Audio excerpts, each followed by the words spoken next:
It's the Vedic equivalent of someone saying, have you lost your mind? Klepyamasmagama partha naitattvayupapadyate kshudram hridaya dorbalyam tyaktva tishtha parantapa. This verse is literally a verbal slap from Krishna to Arjun. It's the Vedic equivalent of someone saying, have you lost your mind?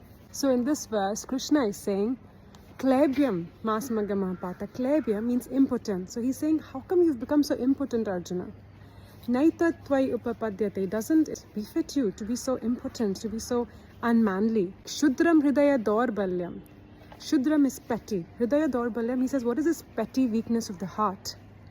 Tyaktva tishtha parantapa. Give it up. Give up this petty weakness of the heart. Stand up and prepare to fight. You parantapa, you destroyer of the enemies. Krishna is basically chastising Arjuna and saying, how come you've become so impotent and so unmanly that you're giving up your duty just because of some emotions? And that is a very important lesson for us. The eternal fight between duty versus emotions.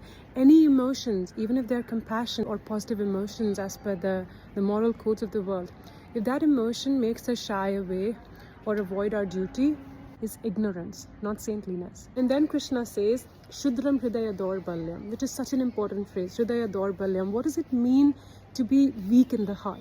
Our scriptures call this something called the Hridaya Granthi, the knot in the heart, which reflects all of the attachments, the tight bonds that we have with people who are related to this body. And it is said that, just like if you are traveling in a bus, you can't possibly get attached to the passengers that you meet on the bus.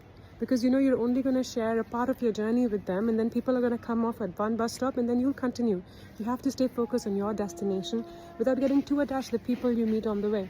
So Krishna says that this knot in your heart has made you too weak, where you can't actually look at people's identity and what the ulterior purpose of life is. All you're focused on are these bodily connections.